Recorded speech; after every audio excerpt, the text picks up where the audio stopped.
안녕하세요. 컨설팅 전문 세무사 박정현입니다. 다가구 주택 한 채 가지고 있는 분들 은근히 많이 계세요. 그런데요, 만약 우리 집 옥상에 옥탑이 있다면 세금 차이가 얼마나 날지, 그리고 어떻게 조치를 취해야 하는지 이런 부분은 알고 계신가요? 실제로 이런 상담을 많이 했었어요. 수십 년 보유하던 다가구 주택을 팔았고 이 다가구 주택 한 채뿐이니까 나는 당연히 1세대 1주택자라 비과세라고 생각을 하고 양도세 신고를 마쳤는데 몇 달 뒤에 세무서에서 연락이 왔다는 겁니다. 본인이 매도한 주택 다가구가 아니라 다세대라서 한 개 호실마다 하나씩 주택으로 보고 중과세를 해야 한다라고요. 그렇게 비과세가 통째로 날아가고 다주택자 중과세가 그대로 바로 적용이 됐어요. 달라진 세금만 7억 원이었습니다. 이분이 뭘 잘못하신 게 아니에요. 그냥 옥상에 옥탑이 하나 있었을 뿐인데 말이죠. 다가구와 다세대 이름은 딱 하나 차이인데 세금은 완전히 다릅니다. 이름도 비슷하고 구조도 비슷해서 똑같은 건물 아니냐고 생각하시는 분들이 정말 많습니다. 하지만 양도소득세를 판단하는 기준에서는 정반대에 있는 대상들인데요. 다가구 주택은 건물 전체를 주택 한 채로 보게 되죠. 여러 가구가 각 호실에 새들어 살아 있어도 소유자 입장에서는 주택 딱 한 채예요. 이 한 채이기 때문에 1세대 1주택 비과세도 적용받을 수 있고 장기보유 특별공제는 최대 80%까지 적용받을 수 있고요. 게다가 다주택자 중과세와도 무관합니다. 반면 다세대 주택은 각 호수가 독립된 주택으로 분류가 됩니다. 4개 호실이 있으면 주택 4채를 가진 것과 같아요. 내가 그 건물 하나만 보유하고 있어도 다주택자로 판단이 되고 양도소득세 중과세는 당연히 따라오게 되겠죠. 비과세냐 수십억 단위 중과세냐, 그 갈림길에 있는 게 바로 다가구 주택이냐 다세대 주택이냐입니다. 다가구 주택으로 인정을 받으려면 크게 3가지 요건을 동시에 갖춰야 합니다. 세대수, 면적, 그리고 층수 요건이에요. 이 중 하나라도 어긋나면 다세대 주택으로 분류되니 꼭 기억하셔야 합니다. 오늘 얘기할 건 3번째 층수 요건에서 가장 자주 놓치는 항목인데요. 층수 요건을 놓치면 세금에 대한 방어를 전혀 할 수가 없어요. 다가구 주택으로 인정을 받으려면 주택으로 쓰이는 층수가 3개층 이하여야 합니다. 1층을 필로티 주차장으로 사용을 하거나 지하층의 경우에는 3개층이라는 조건에서 제외되지만 그 외에는 엄격하게 적용이 됩니다. 따라서 문제가 바로 여기서 생기는데요. 옥상 위에 올라가 있는 옥탑, 이게 층수에 포함이 되느냐 아니냐가 핵심이 되겠죠. 옥탑은 그냥 창고나 계단실 아닌가요? 라고 말씀하시는 분들도 굉장히 많이 있어요. 대부분은 이렇게 알고 계시는데 건축법에는 옥탑이 일정 조건을 초과하면 층수에 산입되는 기준이 존재합니다. 그 기준은 생각보다 낮습니다. 평투형 면적의 8분의 1을 초과하면 층수에 포함되도록 하고 있어요. 즉 옥탑의 규모가 그 기준을 넘어서는 순간 3층 건물이 4층 건물이 될 수 있고요. 다가구 주택 요건을 벗어나 건물 전체가 다세대 주택으로 분류될 가능성이 높아지는 거예요. 건축물 대장에 전체 층수가 3층이라고 등록되어 있더라도 크게 달라지지 않습니다. 과세 판단은 건축물 대장이 아닌 실제 건물의 현황을 기준으로 하기 때문이죠. 건축물 대장에는 3층이라고 나와 있는데요 라는 말은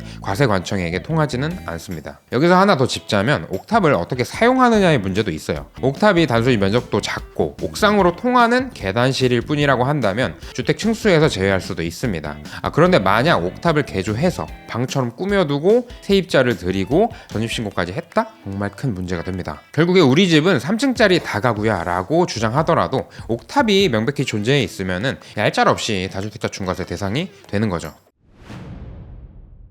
실제 진행했던 사례로 수원에 있는 건물 한 채를 다가구 주택으로 판단했을 때와 다세대 주택으로 판단했을 때로 비교해 보겠습니다. A씨가 가지고 있는 수원의 주택은 1층이 필로티 구조이고요. 2층부터 4층까지는 다가구 주택으로 사용했습니다. 2층에 4개 호실, 3층에 4개 호실이 있고 4층에 있는 1개 호실에는 집주인 본인이 10년 이상 거주를 했어요. 그런데 실제로는 내부 계단을 만들어서 옥탑까지 확장을 해서 1개 층 더 추가해서 총 4개 층을 주택으로 사용 중에 있었습니다. 이 건물은 20억 원에 매각을 했는데 전체를 한 채로 봐서 1세대 1주택 비과세를 적용하게 되는 경우에는 12억 원까지 비과세를 적용하고 초과분에 대해서는 장기보유 특별공제 80%까지 적용하니까 실제 납부할 세금은 1억 1천만 원밖에 되지 않았어요. 반면에 다세대 주택으로 보았을 때는 각 호수가 독립주택이 되겠죠. 2층에 4개 호실, 3층에 4개 호실, 4층에 1개 호실까지 총 1세대 9주택이 되는 상황인 거죠. 그래서 9채 중에 7채까지는 3주택 중과세를 적용해서 30% 중과세를 적용하고요. 남은 2채 중 1채는 이때는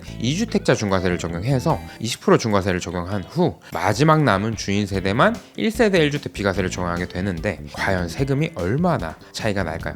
최종 세금은 9억 4천만 원으로 자그마치 8억 3천만 원 차이입니다. 다주택자 중과세율이 적용되는 건 당연하고요. 장기 보유 투표공제도 아예 적용받을 수 없어서 이런 어마어마한 차이가 나오게 됩니다. 10년 이상을 꼬박 보유했어도 장기 보유 투표공제를 제대로 받지 못하는 상황이 생기는 거예요. 같은 양도 차익을 얻었음에도 불구하고 세금이 9억 원을 더 넘는 금액으로 뛰게 됩니다. 완전히 같은 건물, 완전히 같은 거래인데 옥탑 하나 때문에 세금이 이렇게 달라집니다. 더 안타까운 건 이걸 매도하고 난 후에 알게 된다는 겁니다. 계약서에 도장을 찍고 잔금까지 받은 뒤에야 세무사와 상담을 하면서 문제가 드러나는 경우가 너무나도 빈번해요. 잔금까지 다 치르고 난 후에는 국세청장이 와도 못 돌린다고 우스갯소리로 할 만큼 걷잡을 수는 없습니다.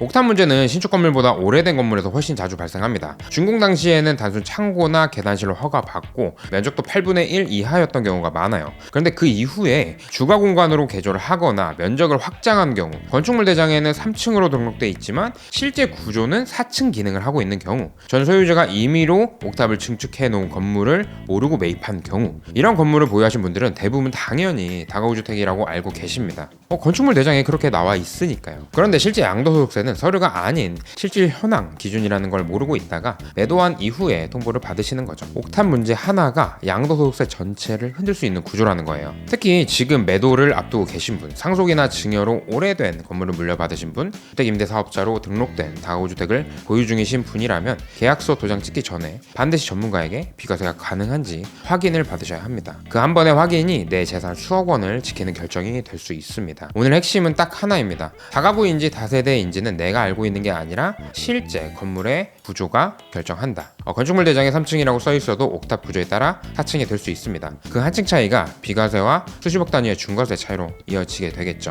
매도 전 양도소득세 전문 세무사와 딱 한 번만 확인하시길 바라면서 이만 영상 마치도록 하겠습니다. 오늘 영상이 도움이 되셨다면 좋아요와 구독, 알림 설정까지 부탁드리겠습니다. 감사합니다.